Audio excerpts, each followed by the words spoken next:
एक रहस्यमयी गांव जहां हर मंगलवार की रात मौत का खेल खेला जाता है। एक के बाद एक खौफनाक मौतें। कोई इसे डायन का प्रकोप बताता है तो कोई देवी का श्राप। वहीं पुलिस का मानना है कि यह किसी शातिर दिमाग का मास्टर प्लान है। गांव में रात ढलते ही हाथों में जलती हुई आग और पैरों में घुंघरू बांधकर आखिर कौन दौड़ता है? वह लड़की गांव के सभी मर्दों के साथ शारीरिक संबंध क्यों बना रही है? और हर मंगलवार की रात के साथ आखिर कौन सा गहरा रहस्य जुड़ा है? कहानी की शुरुआत होती है दक्षिण भारत के एक गांव से, जहां रवि और शैलू रहते हैं। उनका पूरा दिन शरारतों में और देवी महालक्ष्मी के मंदिर में मस्ती करते हुए बीतता है। रवि शैलू को बेहद पसंद करता है और उसकी हर अच्छी बुरी चीज का पूरा ख्याल रखता है। 2 दिन पहले शैलू का काजल खत्म हो गया था, इसलिए रवि ने बड़े प्यार से अपने हाथों से उसके लिए काजल बनाया। उसी दिन जब वे घर लौट रहे थे, तभी शैलू की नजर कुएं में डूबते हुए एक कुत्ते के पिल्ले पर पड़ी। उसे तड़पता देख रवि ने अपनी परवाह किए बिना उस बेजुबान पिल्ले की जान बचा ली। उस दिन के बाद से शैलू उस पिल्ले को हमेशा अपने साथ ही रखने लगी। शैलू अपनी नानी के साथ रहती है क्योंकि उसकी माँ अब इस दुनिया में नहीं रही और पिता ने दूसरी शादी कर ली है। पिता ने साफ कह दिया है कि शैलू की माँ के नाम पर जो 3 एकड़ जमीन है, जब तक वह उसके नाम नहीं की जाती तब तक वह शैलू की जिम्मेदारी नहीं उठाएगा। लेकिन नानी उसका लालच और इसका अंजाम अच्छी तरह जानती है। उसे पता है कि यही जमीन शैलू के बड़े होने पर उसके भविष्य को सुरक्षित करेगी। इस तरह बचपन से ही माता पिता के प्यार के बजाय शैलू केवल उनका तिरस्कार सहते हुए बड़ी हो रही है। एक दिन मंदिर के पास रवि को बुरी तरह पीटकर काम के लिए दुकान पर भेज दिया जाता है। तब रवि के पिता शैलू के पास आकर बड़ी अजीब नियत से कहते हैं कि घर क्यों नहीं आती? क्या रवि ना हो तो आना नहीं होता? लेकिन याद रहे, कल जरूर आना। इसी तरह खौफ और मुश्किलों के बीच कुछ और दिन बीत जाते हैं। फिर एक दिन शैलू को पहली बार पीरियड्स आते हैं। घबराई हुई नानी तुरंत शैलू के पिता के घर फोन करती है, लेकिन उन्होंने एक न सुनी। उनका साफ कहना था कि वे उस घर में तभी कदम रखेंगे जब जमीन उनके नाम हो जाएगी। एक तरफ अपनों की बेरुखी और दूसरी तरफ एक औरत होने के पहले दर्द का एहसास। शैलू अंदर से डर गई थी। नानी ने उसे सांत्वना दी और समझाया कि एक औरत का जीवन बहुत कठिन होता है, लेकिन तू चिंता मत कर, सब ठीक हो जाएगा। लेकिन सब कुछ ठीक नहीं होने वाला था। एक रात गांव में अचानक चीख पुकार मच गई। शोर सुनकर शैलू घबराकर उठी। उसने देखा कि गांव वाले रवि के घर के सामने जमा हैं और पूरा घर धू धू कर जल रहा है। इस भयानक आग में रवि और उसका पिता दोनों ही जिंदा जलकर राख हो गए। इस दर्दनाक हादसे ने शैलू की जिंदगी की आखिरी उम्मीद भी छीन ली। इस दुनिया में एक वही था जिसे वह अपना समझती थी और आज वह भी उसे हमेशा के लिए छोड़कर चला गया। इसके बाद समय का पहिया घूमता है और 10 साल बीत जाते हैं। मंगलवार की आधी रात, पूरा गांव गहरी नींद में डूबा हुआ है। सन्नाटे को चीरते हुए गांव की सुनसान गलियों में एक कुत्ता बदहवाश भाग रहा है और उसके ठीक पीछे आ रही है एक रहस्यमयी औरत। उसके पैरों में बंधे घुंघरुओं की छम छम पूरे माहौल को खौफनाक बना रही है। उसके सिर पर और दोनों हाथों के मटकों में धधकती हुई आग जल रही है और फिर धीरे धीरे वह रहस्यमयी औरत उसी घने अंधेरे में गायब हो जाती है। अगली सुबह गांव वाले अपनी रोजमर्रा की जिंदगी में लौटते हैं। मिलन काका अपनी बीड़ी सुलगाते हुए चौराहे की तरफ जा रहे थे, तभी उनकी नजर एक घर की दीवार पर पड़ी और वे हैरान होकर वहीं रुक गए। देखते ही देखते वहां लोगों की भीड़ जुटने लगी। 2 से 3 और 3 से 30 लोग जमा हो गए। अय्याश राजू के पीछे बैठकर जा रही अंधी पुली भी भीड़ देखकर वहीं रुक गई। तभी डेनियल ग्वाला वहां आता है और भीड़ से पूछता है कि अरे भाई, दीवार पर क्या लिखा है? मुझे तो पढ़ना नहीं आता, जरा कोई पढ़कर तो सुनाओ। राजू दीवार पर लिखी उस बात को देखकर हक्का बक्का रह जाता है और हकलाते हुए पढ़ने लगता है कि बगल वाली गली के श्यामला के पति और डेनियल की पत्नी के बीच नाजायज संबंध है। उम्मीद है यह सच जानने के बाद गांव वाले उन्हें खुले दिल से स्वीकार करेंगे। यह सुनते ही डेनियल का खून खौल उठा और वह पागलों की तरह अपने घर की तरफ दौड़ा। पूरे गांव में इस सनसनीखेज खबर को लेकर कानाफूसी शुरू हो गई। इस खुलासे के ठीक अगले ही दिन एक खौफनाक वारदात हुई। गांव के आखिरी छोर पर केले के बागान के बीच मौजूद कुएं में श्यामला के पति और डेनियल की पत्नी की लाशें तैरती हुई मिली। गांव वालों का यही अनुमान था कि कल सबके सामने अपनी असलियत और बदनामी का सच उजागर होने के बाद शर्म के मारे दोनों ने अपनी जान दे दी। घटना स्थल पर गांव की नई सब इंस्पेक्टर माया पहुंचती है और जांच शुरू करती है। अपनी आदतों से मजबूर ठरकी राजू यहाँ भी माया को घूरने से बाज नहीं आता। तभी गांव का इकलौता फोटोग्राफर बासु वहां पहुंचता है। उन दोनों लाशों को देखकर उसका खून सूख जाता है। माया तुरंत आदेश देती है कि इन दोनों शवों को पोस्टमार्टम के लिए भेजो, लेकिन गांव वाले उसका विरोध करने लगते हैं। उनका कहना था कि पुलिसिया कार्यवाही गांव के नियमों और रिवाजों के खिलाफ है। उन्होंने साफ कह दिया कि इस मामले में जो भी फैसला लेना है वह सिर्फ जमींदार बाबू ही लेंगे। इस गांव में जमींदार प्रकाश का हुक्म पत्थर की लकीर माना जाता है। हर कोई उनकी बात मानता है। प्रकाश स्वभाव से बेहद गुस्सैल और नास्तिक है, लेकिन उसूलों का पक्का और ईमानदार भी। उसका अपने पिता के साथ अजीब सा रिश्ता है। हर सुबह वह अपने मृत पिता की तस्वीर के आगे हाथ जोड़कर आशीर्वाद जरूर लेता है,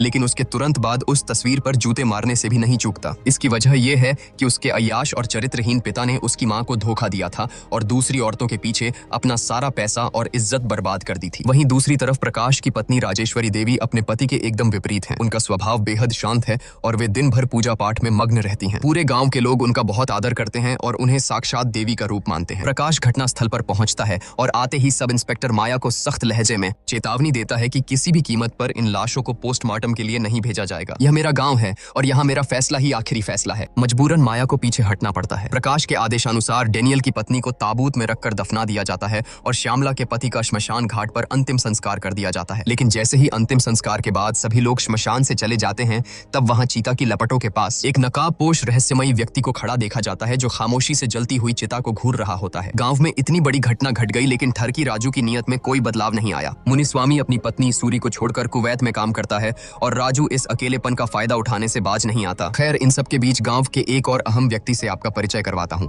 इनका नाम है डॉक्टर विजय। शादी के बाद अपनी बेटी को खोने के गहरे सदमे और दुख की वजह से उन्होंने शहर की जिंदगी छोड़ दी और अब इस गांव में लौट आए हैं। इधर रमन नाम का एक लड़का गुर्जा के घर निमंत्रण देने जाता है, क्योंकि अगले दिन गोविंद राजू के घर एक बड़ा कार्यक्रम है। इत्तेफाक से उस वक्त गुर्जा घर पर नहीं होता, तो रमन इस मौके का फायदा उठाकर गुर्जा की बहन से मिलने और बात करने की कोशिश करता है। गुर्जा को रमन बिल्कुल पसंद नहीं है, इसलिए वह हमेशा रमन पर कड़ी नजर रखता है। अगले दिन गोविंद राजू के घर बड़े ही धूमधाम से कार्यक्रम शुरू होता है। पूरा का पूरा गांव आमंत्रित है। लेकिन इस जश्न और चहल पहल के बीच भी लोगों की जुबान पर बस एक ही कानाफूसी चल रही है कि डेनियल की पत्नी और श्यामला के पति के नाजायज रिश्तों के बारे में उस रात दीवार पर किसने लिखा था। दीवार पर लिखे उस सच को लेकर गुर्जा और बासु के बीच हाथापाई शुरू हो जाती है, जिसे एक बड़े और भयानक झगड़े में बदलते देर नहीं लगी। इन सब बवाल और झमेलों से दूर गांव के पुजारी देवी की पूजा और मेले की तैयारियों में मग्न है। इस गांव में हर मंगलवार की रात देवी की बड़े ही धूमधाम से पूजा की जाती है, क्योंकि मंगलवार को देवी का सबसे शुभ दिन माना जाता है। लेकिन इस साल मेले के लिए पैसों की कमी पड़ गई। पुजारी हिम्मत जुटाकर जब जमींदार प्रकाश के पास चंदा मांगने गए, तो वह गुस्से से आग बबूला हो गया। नास्तिक प्रकाश ने साफ कह दिया कि पूजा के नाम पर वह एक फूटी कौड़ी भी नहीं देगा। हालांकि प्रकाश की पत्नी राजेश्वरी देवी ने पुजारी को खाली हाथ नहीं लौटने दिया। उन्होंने न सिर्फ अपनी तरफ से पैसे दिए, बल्कि यह भी आश्वासन दिया कि जरूरत पड़ने पर वह आगे भी उनकी मदद करेंगी। उसी दिन दोपहर के समय जब सब इंस्पेक्टर माया अपनी गाड़ी से जांच के लिए गांव जा रही थी, तो उसकी नजर केले के बागान की तरफ गई। उसे अचानक ऐसा लगा जैसे बागान के बीचों बीच वही नकाबपोश रहस्यमयी आदमी खड़ा उसे घूर रहा है। लेकिन जैसे ही उसने झटके से गाड़ी रोकी और वहां जाकर देखा, तो वहां सन्नाटे के अलावा कुछ नहीं था। मंगलवार की रात पूरा गांव देवी की पूजा और मेले की चकाचौंध में सजा हुआ था। लेकिन उसी आधी रात को अंधेरी गलियों में वह कुत्ता फिर से दिखाई देता है। वह पागलों की तरह उसी रहस्यमयी औरत की तरफ भाग रहा था। उस औरत के पैरों में बंधे घुंघरुओं की छम छम की डरावनी आवाज एक बार फिर गांव की हवाओं में गूंजने लगी। अगली सुबह होते ही गांव में फिर से खौफ और सनसनी फैल गई। गांव की एक दीवार पर किसी ने फिर से कुछ लिख दिया था। इस बार लिखा था कि मंदिर वाली गली के मिल्ली कृष्ण के साथ सूरी की पत्नी मणि के नाजायज रिश्ते हैं। उम्मीद है गांव वाले यह सच जानने के बाद उन्हें खुले दिल से स्वीकार करेंगे। यह खबर आग की तरह फैली और इसके बाद ठीक वही हुआ जिसका सबको डर था। केले के बागान के पास वाले पुराने बरगद के पेड़ पर मिल्ली कृष्ण और मणि दोनों की लाशें फांसी के फंदे से लटकती हुई मिली। सब इंस्पेक्टर माया का शक सीधा गुर्जा पर जाता है, क्योंकि मिल्ली कृष्ण और श्यामला का पति दोनों ही गुर्जा के करीबी दोस्त थे। शक के घेरे से फोटोग्राफर बासु भी नहीं बच पाया, क्योंकि एक दिन पहले ही कार्यक्रम में बासु की भी हाथापाई हुई थी। तभी जमींदार प्रकाश एक बार फिर अपने रौब के साथ घटना स्थल पर पहुंचता है। लेकिन इस बार माया पीछे हटने वाली नहीं थी। उसने प्रकाश को साफ साफ शब्दों में चेतावनी दे दी कि इस बार लाशें हर हाल में पोस्टमार्टम के लिए जाएंगी, क्योंकि भले ही ये आत्महत्या लग रही हो, लेकिन इनके पीछे कोई बहुत गहरा और खौफनाक रहस्य छिपा है। माया को पूरा यकीन था कि यह सब गांव का ही कोई इंसान कर रहा है, वरना लगातार दो घरों के इतने गहरे और गुप्त राज किसी बाहरी इंसान को कैसे पता चल सकते हैं। अब सबसे बड़ा सवाल सबके जहन में गूंज रहा था कि आखिर कौन है जो इन नाजायज रिश्तों का सच पूरे गांव के सामने उजागर कर रहा है, और क्यों इन लोगों को मौत के घाट उतारा जा रहा है। और तो और एक और खौफनाक बात सामने आती है। डेनियल की पत्नी की लाश उसके ताबूत से रहस्यमयी तरीके से गायब हो चुकी थी। इसलिए अब पुलिस के पास इन दोनों लाशों की पोस्टमार्टम रिपोर्ट ही सच तक पहुंचने का इकलौता रास्ता बची थी। दूसरी तरफ पूरे गांव में दहशत का ऐसा साया मंडराने लगा कि लोग एक दूसरे पर ही शक करने लगे। खौफ इतना था कि हर कोई अपने ही पड़ोसियों को कातिल समझने लगा था, क्योंकि पुलिस के लिए हर किसी के घर में घुसकर यह पूछना तो मुमकिन नहीं था कि कौन किसके साथ नाजायज रिश्ते में है। तभी दहशत से भरे इस माहौल में गांव का पुजारी एक बहुत ही खौफनाक अतीत याद करते हुए बताता है कि जमींदार प्रकाश के दादाजी के जमाने में भी गांव में बिल्कुल इसी तरह रहस्यमयी ढंग से लोग मारे जा रहे थे। पुजारी ने अतीत के पन्ने पलटते हुए कांपती आवाज में बताया कि उस वक्त गांव में एक बहुत बड़ा महायज्ञ किया गया था और देवी महालक्ष्मी की रौद्र रूप वाली मूर्ति मंदिर में स्थापित की गई थी। उसके बाद जाकर ही उन मौतों का खौफनाक सिलसिला थमा था। और अब ठीक वैसे ही गांव में सारी मौतें सिर्फ मंगलवार की रात को ही हो रही हैं, उसी दिन जब देवी की विशेष पूजा होती है। इसलिए अब गांव वालों को यकीन हो गया है कि बिना महायज्ञ किए इस तबाही को रोकना नामुमकिन है। चूंकि अगला दिन मंगलवार था, इसलिए यह फैसला लिया गया कि अगले 2 रातों तक पूरे गांव में कड़ी पहरेदारी की जाएगी। तभी बीच में एक कांस्टेबल आकर बात काटता है, जिससे गांव वालों के शक की सुई सीधे सब इंस्पेक्टर माया की तरफ घूम जाती है। उनके मन में सवाल उठने लगता है कि गांव में इस नई एसआई के कदम रखते ही ये रहस्यमयी मौतें क्यों शुरू हो गईं? कहीं ऐसा तो नहीं कि खुद ऑफिसर माया ही किसी साजिश के तहत ये सब करवा रही हो। खैर, गांव में ढिंढोरा पीटने की जिम्मेदारी पुली को दी गई। उस उसने ढोल पीट पीट कर पूरे गांव में ऐलान कर दिया कि आज रात कोई भी अपने घर से बाहर ना निकले, क्योंकि हर मंगलवार की रात मौत उसी के दरवाजे पर दस्तक दे रही है जो नाजायज रिश्तों के दलदल में फंसा है। रात का साया ढलते ही पहरेदारी जोरों पर शुरू हो गई। गांव के अंदर की निगरानी का जिम्मा गुर्जा ने संभाला और बासु अपनी गाड़ी से गांव की सीमाओं पर गश्त लगाने निकल पड़ा। जैसे जैसे रात का अंधेरा और खौफनाक होता गया, खेतों की पगडंडियों पर दौड़ती हुई वह रहस्यमयी औरत एक बार फिर नजर आई। दूसरी तरफ केले के बागान के रास्ते एक अजनबी इंसान को शॉल ओढ़े हुए गांव में चुपके से घुसते देख गुर्जा और उसके आदमी उसे पकड़ने के लिए पागलों की तरह दौड़े, लेकिन कुछ दूर जाने के बाद वह इंसान किसी साये की तरह गायब हो गया। उसे न पाकर वे लोग 3 अलग अलग टोलियों में बंट गए और चप्पे चप्पे पर उसकी तलाश शुरू कर दी। ठीक उसी वक्त रात की आखिरी बस से डॉक्टर विजय गांव लौटते हैं। हाथ में टॉर्च लिए वह खामोशी से अपने घर की तरफ बढ़ रहे थे, लेकिन जैसे ही वह केले के बागान के पास पहुंचते हैं, उनके कानों में किसी लड़की के रोने की दर्दनाक और सिसकती हुई आवाज गूंजती है। वह आवाज सुनकर डॉक्टर विजय के कदम वहीं जम गए और एक ही झटके में उनकी रीढ़ की हड्डी में बर्फ जैसी ठंडी सिहरन दौड़ गई। इतनी रात गए गांव की किसी लड़की का इस तरफ आने का तो कोई सवाल ही नहीं उठता। फिर भी डॉक्टर विजय ने हिम्मत जुटाई और उस रोने की आवाज का पीछा करते हुए सीधे केले के बागान के अंदर घुस गए। उधर दूसरी तरफ गुर्जा और उसके आदमियों ने उस शॉल ओढ़े अजनबी को ढूंढ निकाला और उसका पीछा करने लगे। भागते हुए उस आदमी पर गुर्जा ने सटीक निशाना साधकर अपना भाला फेंका, जो सीधा उस आदमी के शॉल को चीरता हुआ निकला। अपनी जान बचाने के लिए वह आदमी नदी में कूदकर भागने की कोशिश करता है, लेकिन आखिर में पकड़ा जाता है। जैसे ही उसके चेहरे से शॉल हटाया जाता है, सब चौंक जाते हैं। वह कोई और नहीं बल्कि उनका जाना पहचाना लड़का रमन था। इधर डॉक्टर विजय उस रोने की आवाज के सहारे जैसे ही बागान के बीचों बीच कुएं के पास पहुंचते हैं, उनकी आंखें फटी की फटी रह जाती हैं। उन्होंने देखा कि कुएं की मुंडेर पर एक लड़की की रूह बैठी है। उस लड़की ने डॉक्टर विजय की तरफ देखा, एक खौफनाक चीख मारी और सीधे उस गहरे कुएं में छलांग लगा दी। दहशत और हैरानी से बुत बने विजय के मुंह से कांपते हुए सिर्फ एक ही नाम निकला, शैलू। और इसी खौफनाक मंजर के साथ कहानी 18 महीने पीछे चली जाती है। छोटी सी शैलू अब बड़ी हो चुकी है। वह अभी भी अपनी नानी के साथ ही रहती है और उसके साथ है उसका बचपन का वो कुत्ता जिसे उसने कुएं में डूबने से बचाया था, जिसका नाम उसने प्यार से राजा रखा है। कॉलेज में पढ़ने वाली खूबसूरत और होशियार शैलू को अपने इंग्लिश टीचर शिवा से प्यार हो गया है। शिवा भी इस बात को बहुत अच्छी तरह जानता है, क्योंकि शैलू बहुत पहले ही उसका ध्यान अपनी ओर खींच चुकी थी। क्लास में शेक्सपियर की रोमांटिक कहानियां पढ़ाते पढ़ाते कब वे दोनों असल जिंदगी के रोमियो जूलियट बन गए, उन्हें खुद पता नहीं चला। पहली नजर में ही शैलू उस पर अपना दिल हार बैठी थी। लंबे समय तक उनका यह प्यार भरा रिश्ता छुप छुप कर चलता रहा। फिर एक दिन शिवा के जन्मदिन पर शैलू अपने हाथों से उसके लिए खीर बनाकर लाती है। खीर खिलाते वक्त जब दोनों के बीच नजदीकियां बढ़ने लगती हैं, तो शैलू घबरा जाती है और वहां से बाहर भाग खड़ी होती है। लेकिन कुछ ही पल बाद वह खुद को रोक नहीं पाती और वापस शिवा के पास लौट आती है। बाहर तेज बारिश हो रही थी और उस भीगती बारिश में दोनों जिस्म एक दूसरे की पनाह में सुकून ढूंढने लगते हैं।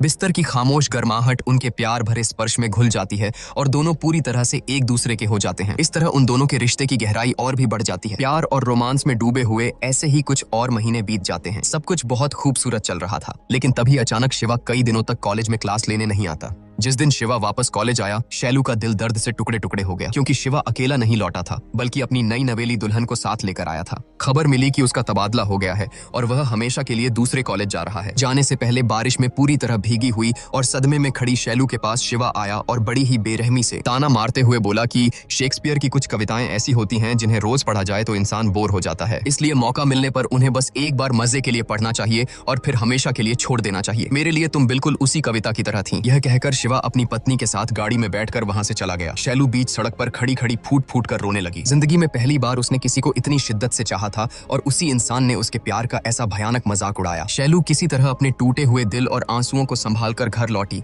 लेकिन वहां किस्मत उसका एक और कड़ा इम्तिहान ले रही थी। उसने देखा कि उसे बेइंतहा प्यार करने वाली उसकी इकलौती नानी भी हमेशा के लिए आंखें मूंद चुकी हैं। महज चंद घंटों के अंदर शैलू की हंसती खेलती जिंदगी पूरी तरह से तबाह हो गई। इतने सालों बाद भी उसके माता पिता का रवैया नहीं बदला था। उन्होंने नानी के अंतिम संस्कार में आने तक की जहमत नहीं उठाई, बल्कि अपना वही पुराना रटा रटाया लालची फरमान सुना दिया कि जब तक जमीन हमारे नाम नहीं करोगी, हम तुम्हें अपने साथ नहीं ले जाएंगे। अपनों का यह लालच और लगातार मिलता तिरस्कार अब शैलू की बर्दाश्त से बाहर हो चुका था। गुस्से और दर्द में तड़पती शैलू ने पूरे गांव के सामने जमीन के कागजात अपने लालची पिता के मुंह पर दे मारे और उन्हें घर से निकाल दिया। बदले में उसे अपने ही पिता से सिर्फ बद्दुआएं और गालियां मिली। अब इस बड़ी सी दुनिया में उसका अपना कहने वाला सिर्फ उसका कुत्ता ही बचा था। शैलू ने खाना पीना सब छोड़ दिया और दिनों दिन बीमार और बेसुध सी रहने लगी। लेकिन कुछ समय बीतने के बाद शैलू के अंदर एक बहुत ही अजीब, विचलित करने वाला और खौफनाक बदलाव आने लगा। वह गांव के अलग अलग मर्दों के साथ शारीरिक संबंध बनाने लगी। एक के बाद एक अनगिनत मर्द, चाहे वह काम करने की जगह हो या राह चलता कोई अजनबी। यह उसके शरीर की कोई अनियंत्रित भूख थी या टूटे हुए मन का कोई अजीब सा रोग। शैलू इस भयानक द्वंद्व में बुरी तरह फंस चुकी थी। वह यह सब क्यों कर रही थी, इसका जवाब खुद उसके पास भी नहीं था। ऐसा लग रहा था मानो वह सच में शेक्सपियर की कोई लावारिस और इस्तेमाल की हुई कविता बनकर रह गई हो। धीरे धीरे गांव के अधेड़ उम्र से लेकर बूढ़ों तक हर मर्द की हवस बदहवस भरी गंदी नजरें शैलू को घूरने लगीं। पूरे गांव में उसके नाम की कानाफूसी और बदनामी की आग फैलती जा रही थी। एक दिन बस से घर लौटते समय भीड़ में एक अनजान आदमी के सिर्फ छूने भर से ही शैलू के अंदर की वह अजीब सी बेचैनी और तलब फिर से बेकाबू होने लगी। अपनी उस असहनीय तलब को रोकने और खुद को किसी तरह शांत रखने के लिए कलाई पर लगातार रबर बैंड खींचकर खुद को चोट पहुंचाने लगी, ताकि उस शारीरिक दर्द से उसकी वो मानसिक बेचैनी दब सके। यह सिलसिला दिन ब दिन इतना बढ़ता गया कि एक दिन गोदाम के मालिक ने अपने 4 दोस्तों को शैलू का फायदा उठाने के लिए बुला लिया। लेकिन जब शैलू ने उसकी बात मानने से इनकार कर दिया तो उसने उस पर चोरी का झूठा इल्जाम लगाया और धक्के मारकर काम से निकाल दिया। इस भारी अपमान को शैलू सह नहीं पाई। उसने सोचा कि वह अपनी जान दे दे, लेकिन वह ऐसा करने की हिम्मत नहीं जुटा पाई। फिर अचानक एक दिन उसने गांव के बिट्टू नाम के एक लड़के को बुलाया और उससे कहा कि वह उसे बेंत से बुरी तरह पीटे। दरअसल शैलू अपने अंदर की उस अजीब सी शारीरिक तलब को दर्द के जरिए दबाने की कोशिश कर रही थी। बिट्टू को इसके पीछे का असल मकसद कुछ समझ नहीं आ रहा था,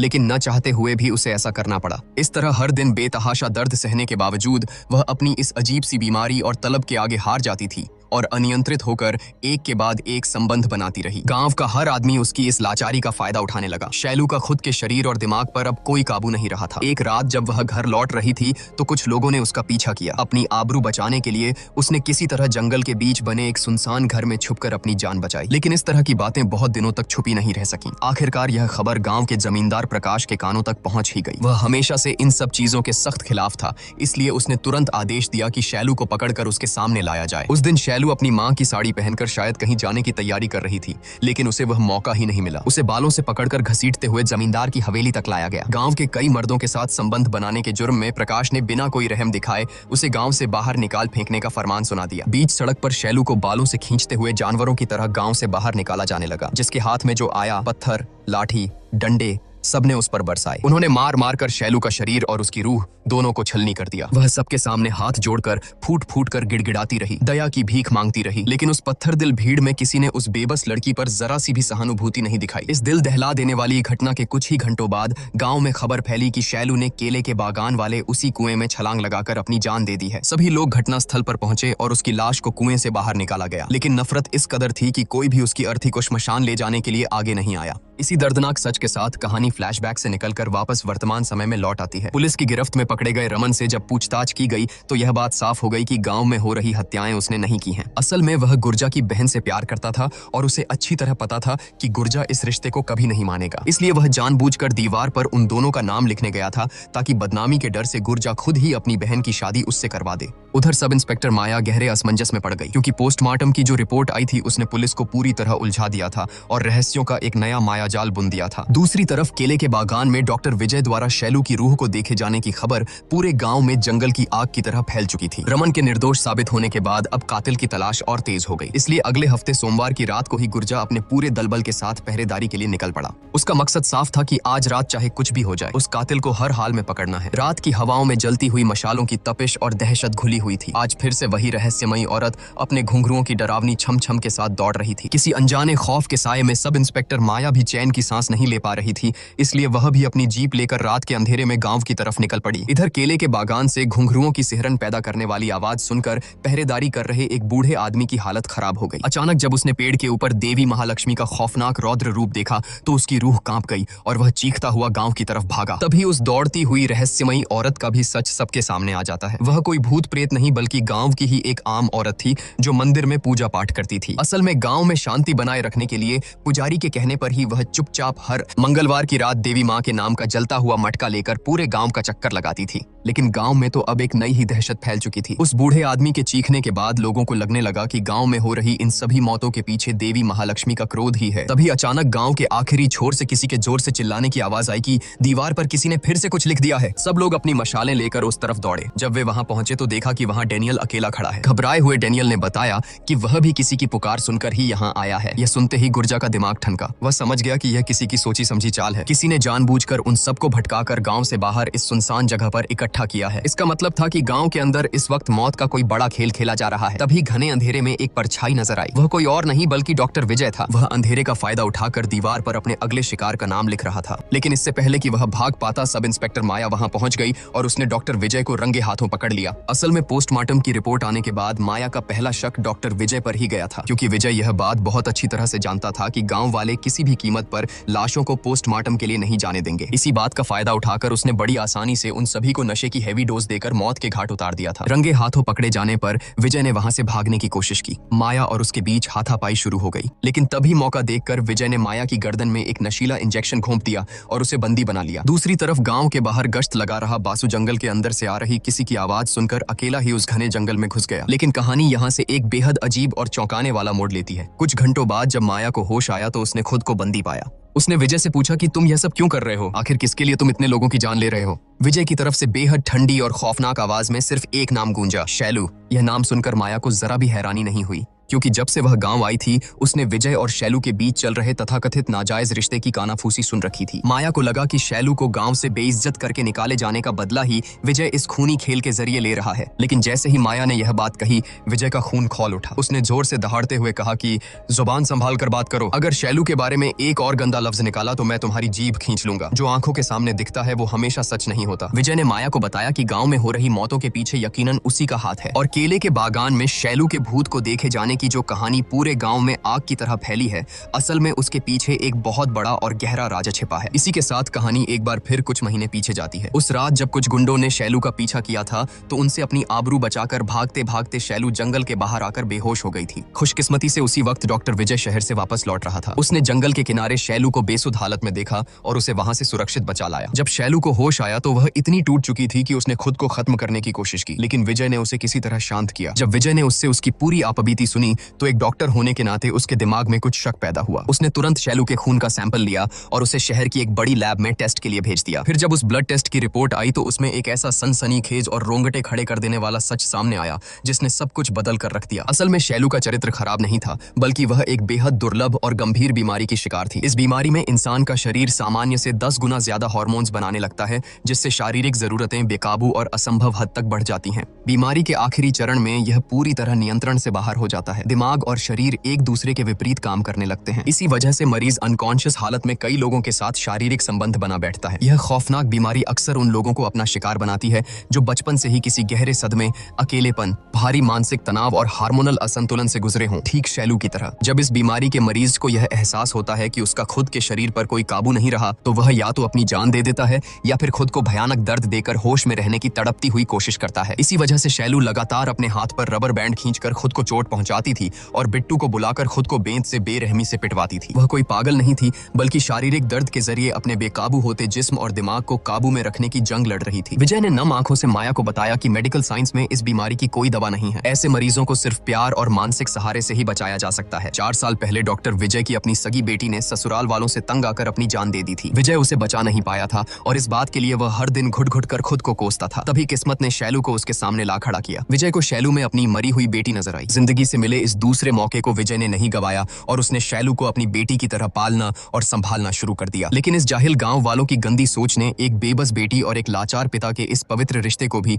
नाजायज संबंध का नाम दे दिया। विजय समझ चुका था कि अपने भविष्य और इस बीमारी के डर से शैलू खुद को तिल तिल कर खत्म कर रही है। लेकिन ठीक उसी वक्त घने अंधेरे में डूबी शैलू की जिंदगी में कोई एक उम्मीद की किरण बनकर आया। एक ऐसा इंसान जिसने शैलू का हाथ थामा। इसी खुलासे के साथ कहानी फ्लैशबैक से निकलकर वापस वर्तमान समय में लौट आती है। घने और खौफनाक जंगल में बासु के सामने वही नकाबपोश रहस्यमयी आदमी खड़ा है। बिना एक पल गवाए वह पूरी फुर्ती और दरिंदगी के साथ बासु को जान से मारने के लिए उस पर झपट पड़ता है। लेकिन बासु भी हार मानने वालों में से नहीं था। दोनों के बीच एक भयानक हाथापाई शुरू हो जाती है। लड़ते लड़ते बासु उस नकाबपोश आदमी पर चाकू से जोरदार वार करता है और उसे जमीन पर गिरा देता है। जैसे ही बासु सच जानने के लिए उस आदमी के चेहरे से नकाब नोचता है, अचानक अंधेरे को चीरता हुआ शैलू का कुत्ता खूंखार तरीके से बासु के ऊपर छलांग लगा देता है। राजा के इस अचानक हुए हमले से बासु पल भर के लिए अपना संतुलन खो बैठता है। तभी अचानक वह नकाबपोश आदमी अंधेरे को चीरता हुआ हवा में छलांग लगाता है और एक ही झटके में अपना त्रिशूल बासु के सीने के आर पार कर देता है। इस रोंगटे खड़े कर देने वाले खूनी मंजर के साथ ही दूसरी तरफ डॉक्टर विजय माया के सामने उस सबसे बड़े राज से पर्दा उठाता है। शैलू की जिंदगी में आई वो उम्मीद की किरण कोई और नहीं बल्कि उसका बचपन का दोस्त रवि था, और वही इस वक्त नकाब के पीछे छुपकर बासु को मौत के घाट उतारकर अपना इंतकाम ले रहा है। जब रवि सालों बाद पहली बार शैलू के सामने आया था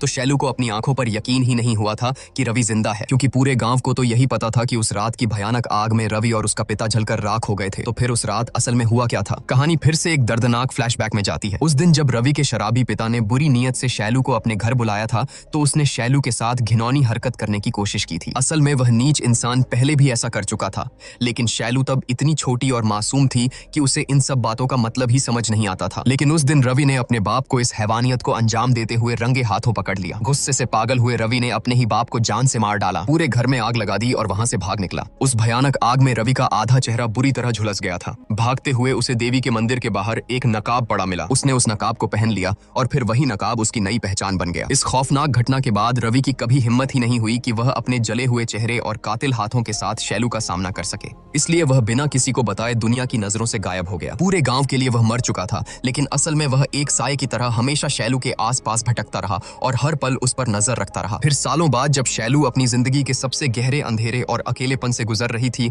तब रवि ने उसके सामने आकर उसे शादी के लिए प्रपोज किया। शैलू ने रोते हुए मना कर दिया और कहा कि उसका जिस्म अब अपवित्र हो चुका है, वह इस लायक नहीं रही। लेकिन रवि ने उसे गले लगाकर कहा कि उसे इन सब बातों से कोई फर्क नहीं पड़ता। उसने बचपन से देखा था कि शैलू ने अपनों और इस दुनिया से कितना दर्द सहा है। रवि की नजरों में शैलू आज भी गंगा की तरह पवित्र थी। यह सुनकर डॉक्टर विजय बेहद खुश हुए। उन्होंने फैसला किया कि वह खुद मंगलवार की रात देवी महालक्ष्मी के मंदिर में उन दोनों की गुपचुप शादी करवाएंगे। शादी का जोड़ा और बाकी सामान खरीदने के लिए विजय सोमवार की रात रवि को अपने साथ शहर ले गए। लेकिन जब वे अगली सुबह खुशी खुशी गांव लौटे तो उनके पैरों तले जमीन खिसक गई। उन्हें खबर मिली कि गांव वालों द्वारा सड़क पर घसीटे जाने और उस भयानक जिल्लत और अपमान को बर्दाश्त न कर पाने की वजह से शैलू ने कुएं में कूदकर अपनी जान दे दी है। इस मनहूस खबर ने पल भर में रवि के सारे हसीन सपनों को चकनाचूर कर दिया। जब निर्दयी गांव वाले शैलू की लाश को नदी में फेंकने पर आमादा थे, तब डॉक्टर विजय ने उनसे झूठ कहा कि उसने शहर की म्यूनिसिपैलिटी को खबर कर दी है और वे लोग आकर लाश को ले जाएंगे। उस दिन एक तरफ बचपन का वो प्रेमी हार गया था और दूसरी तरफ अपनी बेटी खो चुका एक पिता। दोनों ही शैलू को बचाने में नाकाम रहे थे। यह दर्दनाक दास्तान सुनकर सब इंस्पेक्टर माया ने विजय से पूछा कि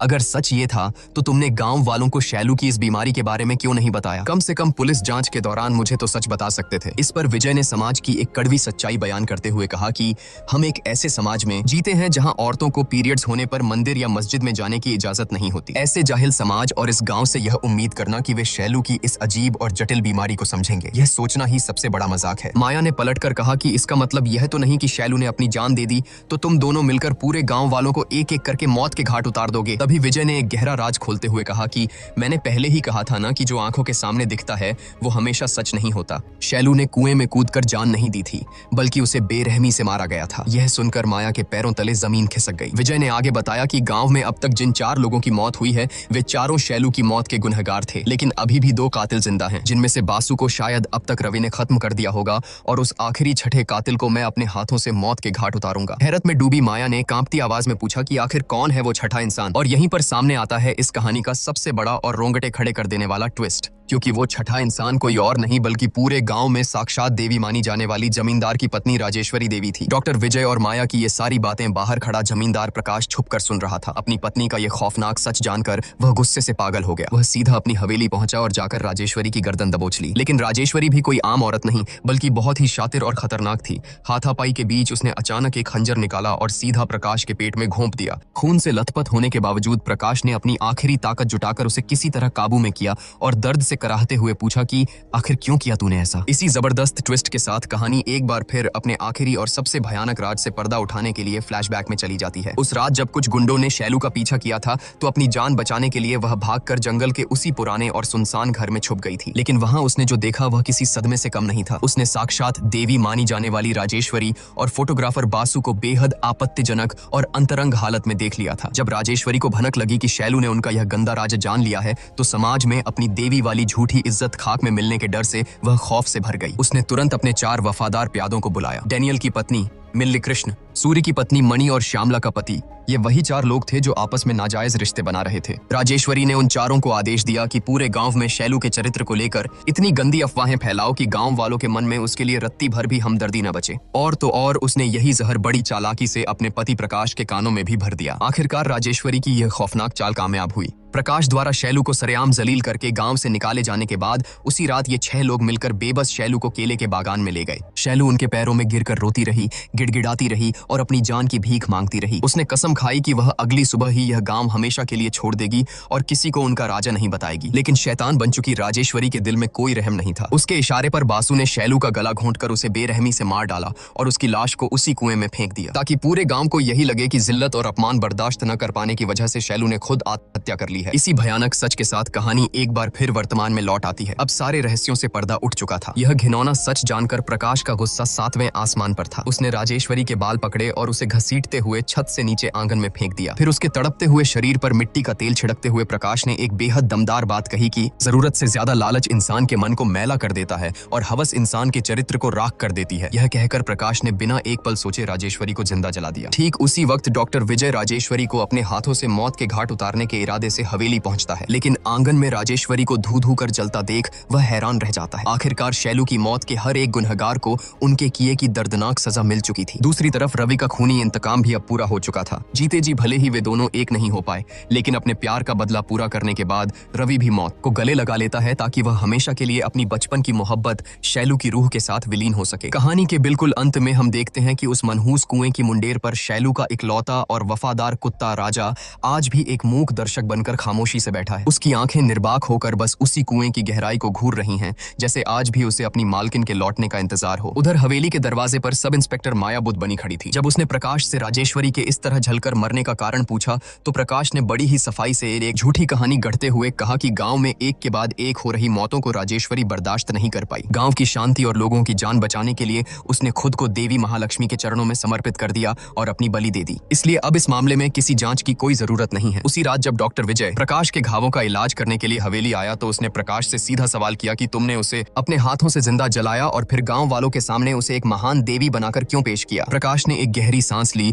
और बेहद संजीदगी से कहा कि यह पूरा गांव राजेश्वरी को साक्षात देवी मानता था डॉक्टर। अगर मैं उन्हें सच बता देता तो उनका वो पवित्र विश्वास हमेशा के लिए टूट जाता। और याद रखना, जब इंसान का विश्वास टूटता है तो प्यार, डर और भक्ति सब खत्म हो जाता है। बचती है तो सिर्फ मूर्खता और अराजकता। अपनी बात खत्म करने के बाद प्रकाश ने अपनी तेज नजरों से विजय की आंखों में देखा और पूछा कि मैंने तो तुम्हारे सवाल का जवाब दे दिया, लेकिन मुझे मेरे सवाल का जवाब अब तक नहीं मिला। शैलू की मौत वाले दिन तो तुम रवि के साथ शहर में थे, फिर तुम्हें कैसे पता चला कि शैलू ने आत्महत्या नहीं की थी बल्कि उसका कत्ल हुआ था? यह सवाल सुनते ही डॉक्टर विजय जोर जोर से पागलों की तरह हंसने लगा और इसी हंसी के साथ सामने आता है इस फिल्म का एक और माइंड ब्लोइंग ट्विस्ट। असल में पूरे गांव में जिस पुली को सब अंधा समझते थे वह बिल्कुल भी अंधा नहीं था। वह बस सालों से मुफ्त का खाना और लोगों की सहानुभूति बटोरने के लिए अंधेपन का नाटक कर रहा था। जिस रात केले के बागान में उन 6 लोगों ने मिलकर बेबस शैलू का बेरहमी से कत्ल किया था, उस रात वह अंधा पुली वहीं छुपकर सब देख रहा था। उसी ने आकर डॉक्टर विजय और रवि को शैलू की मौत का वो खौफनाक सच बताया था, जिसके बाद उन दोनों ने मिलकर एक एक गुनहगार को चुन चुन कर मारा